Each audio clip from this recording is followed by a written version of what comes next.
Hey, welcome to Jay's Speed Shop. Quick video today. It's going to show you the new project we picked up. It's going to be kind of over the next year. We'll kind of do a couple videos on it. Today, just pulled into the garage to get it cleaned up. Well, it was pretty clean, but just get a little bug and tar off of it, and doing the a couple coats of wax and clean the interior a little bit. But it was really a clean vehicle. This is actually going to be my wife's car. She wanted a convertible, so something fun for the summer, and so we were looking at a couple different things, and this popped up on Marketplace and pretty reasonable price, and it was like just a mile from our house, so we picked it up. So I'll kind of give you a quick walk around of it and kind of talk about what we want to do. So this is what we picked up. It is a 2012 Jeep Wrangler JK two-door. It's in the color is called Crush Orange. So it's pretty clean. I haven't even waxed it yet, but you can see it's really good shape. It's got 49,000 miles, which is nothing for a 2012. All the rims look nice. It's got brand new tires, brand new brakes, new windshield. The differential fluids were just changed. So the guy did a lot of maintenance on it. He was a hot rodder that I bought it from. Actually, a pretty cool guy. He had 39 Chevy sitting in his driveway that he'd owned since 1972. He had 33 Ford like Bonneville Salt Flats car. He didn't run Bonneville, but like East Coast Timing Association runs, and he said it had like 7 records. So this was his kind of car. He bought the daily drive and then ended up with a company vehicle and didn't end up driving it much. So that's why the miles are so low. So a couple things we're going to do. First thing is, obviously she wanted a convertible. This one's a hard top. So we've got a convertible top on order. Should be here next weekend. So that's going to be the first project on this. For now, that might be it for this summer. Get to enjoy it a little bit, and then we'll do a few things over the winter. So definitely she wants to get some different wheels and tires. She wants some black wheels with maybe a little silver on them, but so do something there. There's a little bit meatier off-road looking tires. These have kind of more of a Michelin all-season tire on. He said he was just using it for kind of a commuter car, and these rode quieter and softer, so he got these on it. But we're going to do something probably different. Kind of a shame because these things have literally probably 5,000 miles or less on them.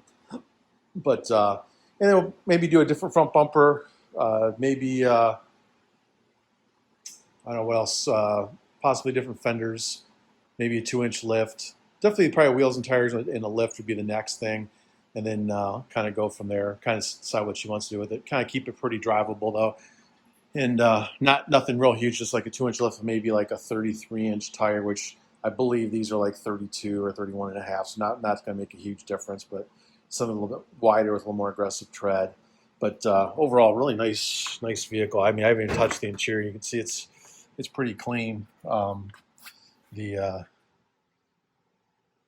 Seats, everything is very well maintained. Everything works.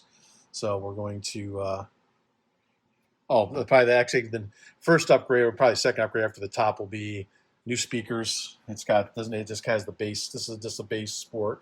It's got the bass speakers, and then we'll probably upgrade the stereo to something that's got Bluetooth. I don't think this does. We couldn't get all it has is an aux port. And we couldn't get that to work. We were trying to, we found a USB in the glove box, but the radio won't connect to the iPhone. It just keeps searching like it's like downloading, but it can't connect. So maybe we need to try a little bit longer next time. But because maybe if we can find that actually works, we'll play around with that some more, probably read the instructions, and maybe we'll keep the factory stereo if it sounds good with the new speakers. So just going to get the 2 speakers that go down here in the kick or in the dash knee panel, and then there's 2 up here in the roll bar, and then these little tweeters on the dash. I haven't seen anybody really sells those. I've seen other ones that bolt looks like they bolt onto these, but they're a little bit bigger. So I don't know if we'll do that. We'll just keep those. Right now, I just ordered the 6.5s to put in the other 4 spots, and then we'll kind of go from there. But anyways, kind of should be cool. Never had a Jeep before, so getting used to doing the Jeep Wave. Actually, I haven't done it yet because I haven't driven it much, but my wife said she got a couple waves today when she took it out. So we're going to just kind of work tonight on cleaning it up and getting a couple coats of wax on it. And One thing that's really nice is he did a good job of keeping these fenders treated so they didn't all gray out and get all faded. They're really in nice shape, all the black trim, because it's that outside. He didn't garage it, so he did a nice job of keeping it in good shape. So we're going to try and keep it that way ourselves. So that's it. Just a quick update video, and we'll do something on the installation of the top.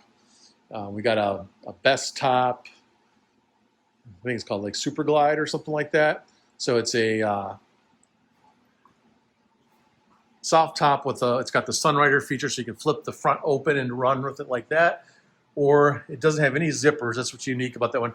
And then your rear window, just undo some Velcro and then it slides out of a channel. Same with your side windows. So then you can run it. So it just got like the flat top on the top, kind of a bimini top across the top with the Sunrider feature. And then, or you can fold the whole top down into the back, and it looks like it folds up pretty easily. So we will go from there. Thanks.